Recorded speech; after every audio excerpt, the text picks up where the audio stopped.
What's up, guys? My name is Daniel, and today I want to talk about Game Pass. More specifically, what it's done for me over the last couple of years.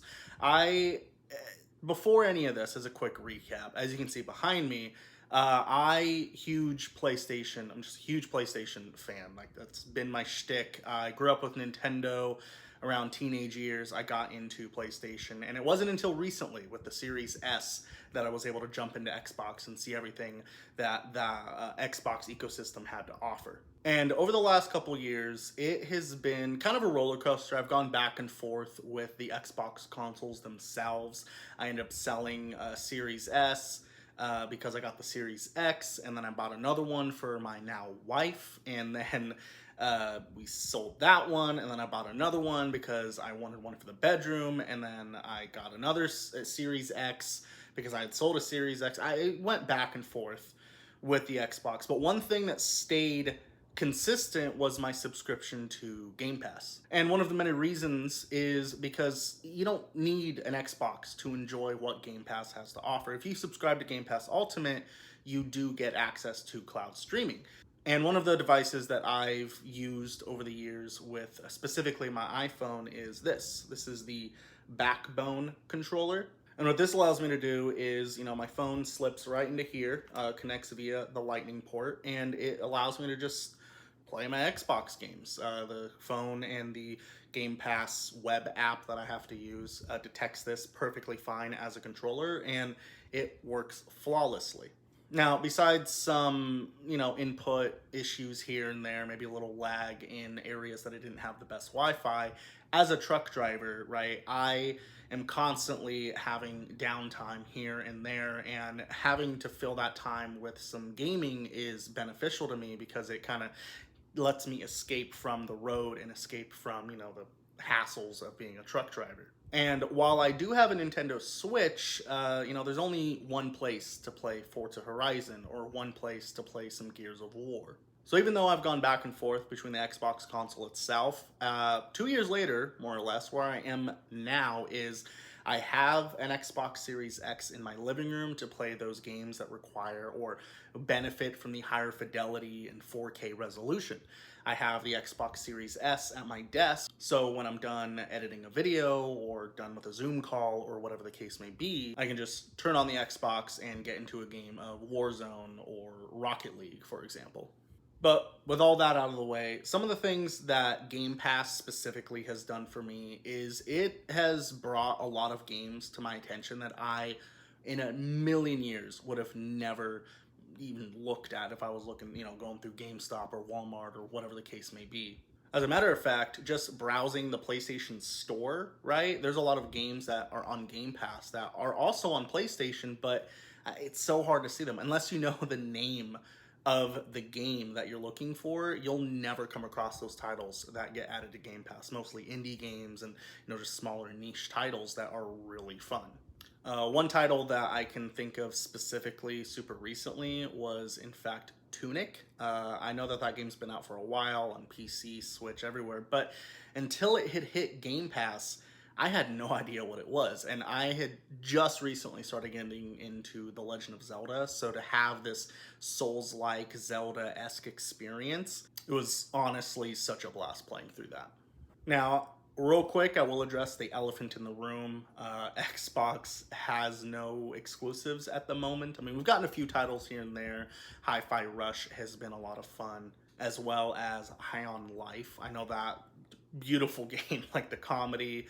A gun can be a little annoying in that game, but it's a lot of fun playing through that game, especially in the world that they were able to create for it. But one thing that I will admit when it comes to Game Pass, regardless of the exclusives, is Xbox has been doing a really good job of making sure that there is constant content.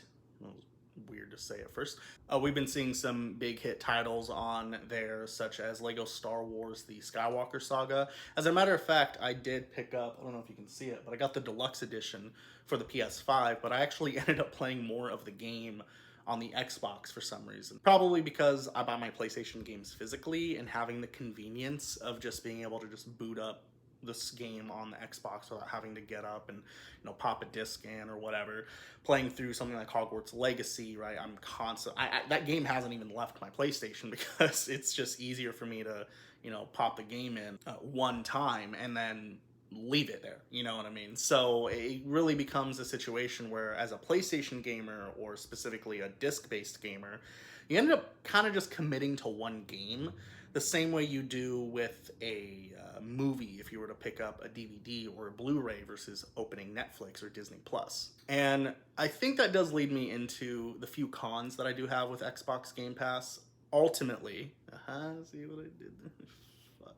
Ultimately, it really does suck because having that many choices to make kind of leaves me in a situation where, do I want to play this? Do I want to play that? Like, it feels kind of overwhelming at times, to where it ends up being where I'm just kind of playing what feels the most familiar. I end up playing the same games over and over. And it's been a struggle. It kind of forces me, though, to push myself into experiencing new games. If you look on the shelf behind me, you'll notice a lot of the games in my collection, from this to, I have a Nintendo shelf over there.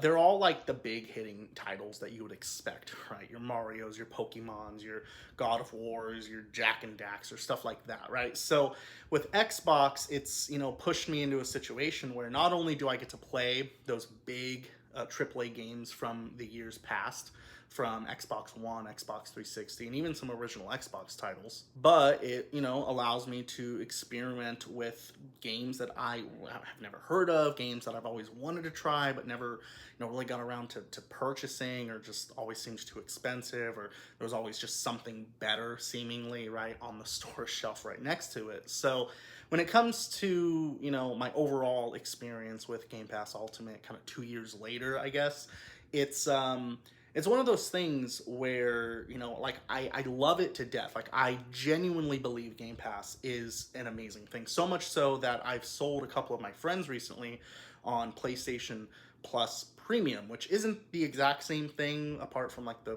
first party releases. But what I originally thought was just kind of going to be a joke from PlayStation's side of things, right? I was expecting PS Plus to turn into this, like, okay, like, Game Pass, 2, the weird cousin, if you will. But they've actually been doing an amazing job with it. I mean, yes, a lot of their first party or, new games don't come out, but they have actually been consistently releasing games. It's been really impressive to see games like Horizon 2 Forbidden West, right, on PS Plus Premium. And I mean, I know it's been a couple years since the games came out, but I think what PlayStation's doing very well is creating this backlog of games, right? So if you've never been into the PlayStation ecosystem the same way Xbox did for me with Game Pass, is at this moment we have the situation where it's easier than ever to switch sides, right? Whether you want to be a multi-console gamer, whether you want to just dabble in, maybe you pick up a cheap PS4 for 150 $200 on your local marketplace. And the same thing, you can pick up a cheap little simple Xbox One somewhere and you can just get to playing these amazing titles. So kudos to Game Pass for creating this competitive market. And I think that is, speaks volumes to what they're currently trying to do with the Xbox and, Activision acquisition there is making sure that the market stays competitive. Because one thing I will notice is during the PS4 era, right, we didn't really see a lot of innovation, right? Outside of like PSVR, for example, there really wasn't anything that kind of just shook the industry. So I'm really excited to see what Xbox brings to the table going forward, and I'm really glad that I jumped in when I did, because I really think that Series S is the golden ticket into the Xbox ecosystem, regardless if it's your first console ever, your first console in a long time, or if it's your second console when you're putting next to your, Switch Lite even, right? Whatever other system you're using, or a PC. I have a family member who primarily plays on PC, but they bought a Series S for the living room because, there's benefits to that. Anyway, guys, thanks for watching. I appreciate the support so much. This has just been my quick, kind of hot take on Game Pass 2 years later, from the perspective of just coming from PlayStation and jumping into Xbox. Game Pass has made it so much easier to do that. I think it was smart for Sony to do the same thing, and I'm really excited to see where this goes as the years progress through this generation. So if you're not already subscribed, if you are subscribed, drop a like. It helps out a ton, and I'll catch you in the next one.